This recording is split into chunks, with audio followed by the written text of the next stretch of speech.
Topi miring action. Kasih penjelasannya Mas Topi miring. Kita selalu kasih penjelasan ke video-video kita ya.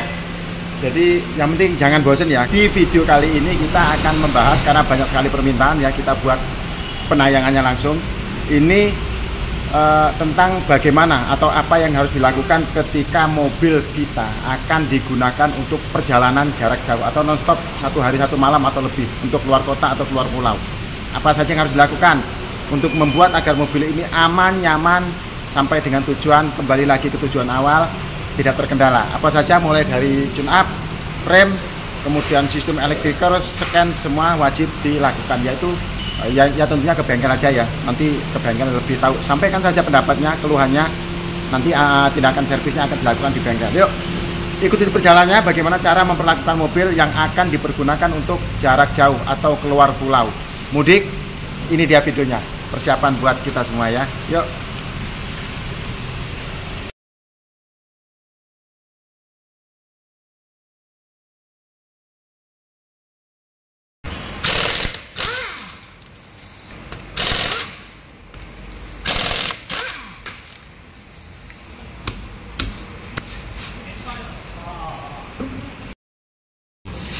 Pengecekan kondisi kampas rem, karena ini sudah disc brake, sudah cakram. Ini sangat mudah untuk yang belakang ya, bisa dilihat secara kasat mata, ketebalannya bisa diukur.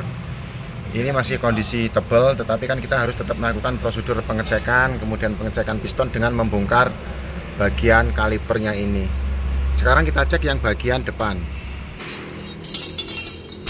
Untuk kondisi fisik dari kampas rem depan itu sudah mengkhawatirkan sekali ya, sudah kita lepas. Ini bahkan sudah nggak memiliki kampas lagi, tinggal plat. Jadi ini terlihat dia sudah mulai menggesek bagian cakram. Jadi ini mudah-mudahan nanti kita akan cek apakah gimbal atau tidak putarannya. Kita juga akan melakukan penggantian kampas rem. Ini dua-duanya sudah habis, sudah nggak ada kampasnya lagi, tinggal platnya saja. Habis ya. Pengecekan kebocoran di kaliper, kita bisa pressure dengan alat setelah penyemprotan WD.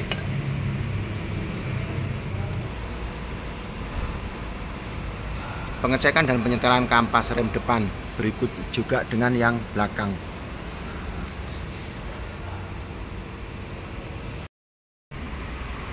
Dan selanjutnya adalah melakukan tune up. Jadi maksud daripada tune up ini adalah mengetahui kondisi sistem pembakaran, filter udara, sistem sirkulasi air, kemudian sistem sirkulasi bahan bakar ya, meliputi nanti mencopot koil, kemudian busi dan sebagainya. Jadi tetap nanti akan selalu ditayangkan bertahap di video ini. Ini adalah salah satu contoh koil atau pemantik api untuk pembakaran. Jadi di sini kita bisa mengecek apabila ada bermasalah. Ini kan bermasalah ini ya. Kita lihat ini nomor 4 bermasalah.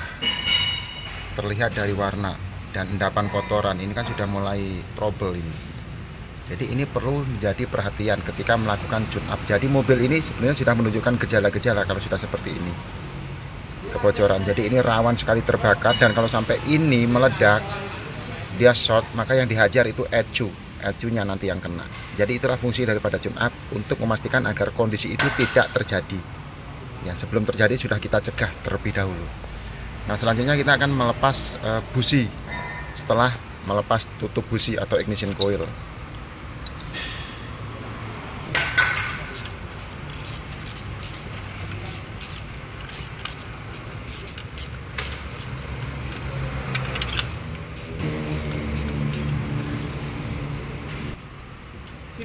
untuk di sini kita lihat secara langsung ya, kita lihat secara langsung kondisi busi itu memang bikin emosional banget nih. Ini sudah yang dua sudah nggak berfungsi, jadi ini salah satu penyebab mesin menjadi pincang dan tidak stabil.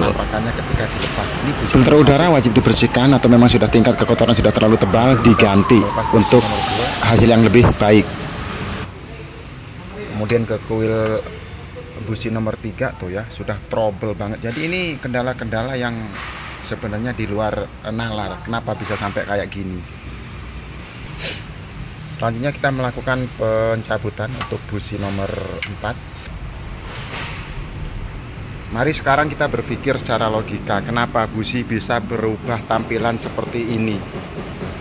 Ya, yang nomor 4, nomor 3 semuanya itu on trouble. Kita bisa lihat secara kasat mata ini busi bermasalah semua. Ya. Nomor 1, nomor 2, nomor 3, nomor 4. Nah, tuh lihat. Dan kita akan melihat secara langsung bagaimana wujud di bagian dalam. Tuh ya. Itu kan jadi black bener, jadi hitam legem. Jadi salah satu penyebabnya karena tidak berfungsi dengan baik ignition coil, sehingga yang dirusak salah satunya adalah busi.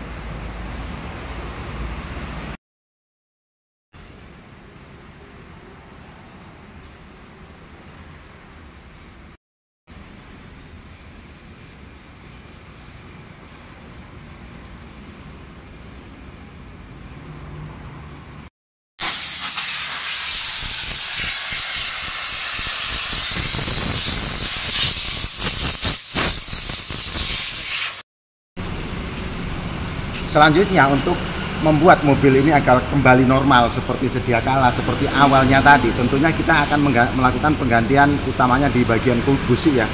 Busi ini sudah kita siapkan penggantinya yang baru dengan standar yang original, begitu juga dengan harga kuil kita ganti satu. Ingat, harga busi dan kuil satu set bisa 1,3 juta, satunya satu set ya. Jadi ini kita akan ganti, dan ini harus kita istirahatkan dulu, kita lepas. Setelah itu kita gunakan busi yang baru, dan kita akan langsung aplikasikan, kita langsung pasangkan saja di unit mesinnya, tapi ini sebagai tutorial saja ya. Dan ini adalah kondisi busi yang akan kita pasang ke sana Kak. Yuk sekarang kita lanjut pasang saja ya. Cara memasang busi agar salah ini tidak berubah ketika dipasang, tidak usah dijatuhkan, tetapi menggunakan jari telunjuk kita seperti ini Kak, mendekat Kak. Lensa nyalakan Kak. Oke ya, ini dipasang seperti ini, kemudian dimasukkan jari kita, kemudian mainkan jari kita sampai ke bagian bawah, jadi busi tidak jatuh, begitu. Nomor 2 juga kita masukkan, jadi jangan dijatuhkan ya, kalau dijatuhkan nanti selahnya ini akan tertumpuk ke bagian bawah dan akan merubah setelan busi, akan menjadi lebih rapat.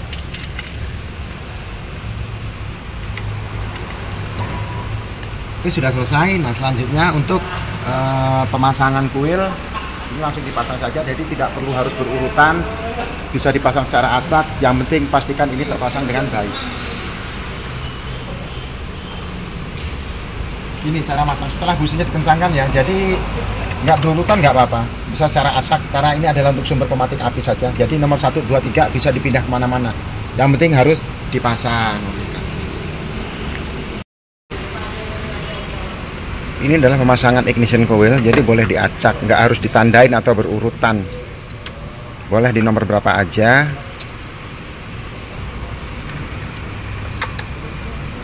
Dan pastikan pemasangan soket ini harus sampai suara klik ya. Ini adalah pemasangan yang baik, jadi dia benar-benar terkunci.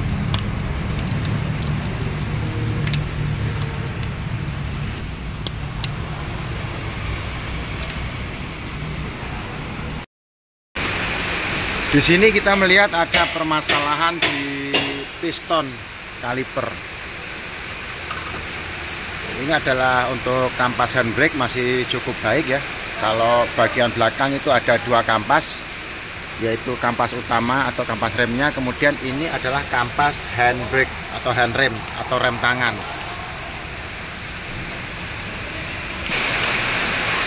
Untuk cakram depan sudah double piston, sudah kita lepas karena indikasi ada macet ya. Jadi pemakaian remnya tidak rata, ada macet. Dan ini piston sudah kita keluarkan, sedang dalam proses untuk dibersihkan. Kemudian lanjut nanti untuk pemasangan piston dan seal kit kaliper.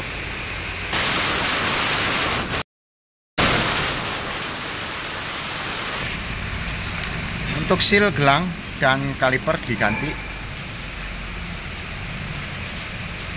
Wujudnya sama persis dengan yang baru, yang lama. Jadi kita ganti ya untuk karet piston kaliper kitnya.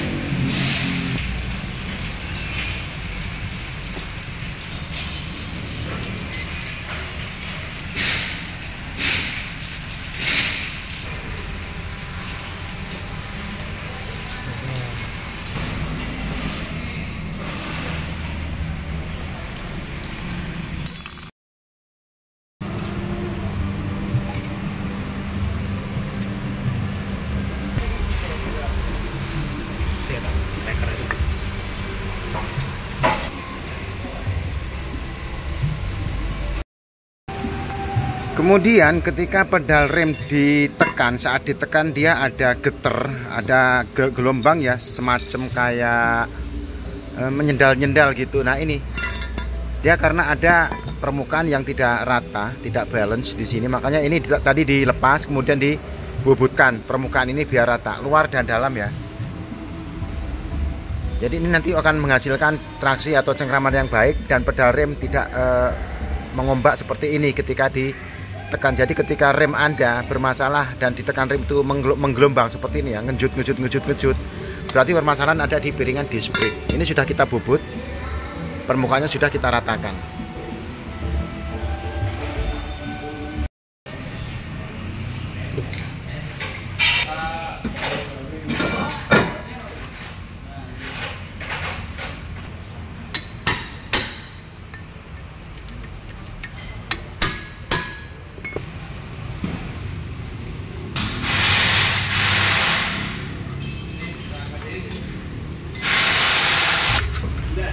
Ini adalah proses penyetelan untuk kampas handbrake. Jadi harus ditentukan seberapa kencang dan seberapa kendor ya, agar nanti dia benar-benar pakem ketika dilakukan pengereman dengan tangan atau handbrake-nya dipasang, mobil tidak meluncur.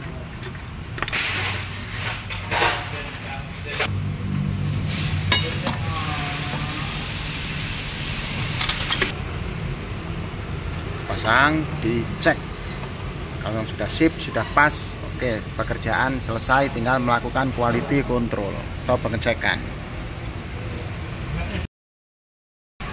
Dan hal yang tidak kalah penting dalam hal ini adalah penggantian oli. Mulai dari oli mesin, oli matic diganti sekalian untuk perjalanan jarak jauh.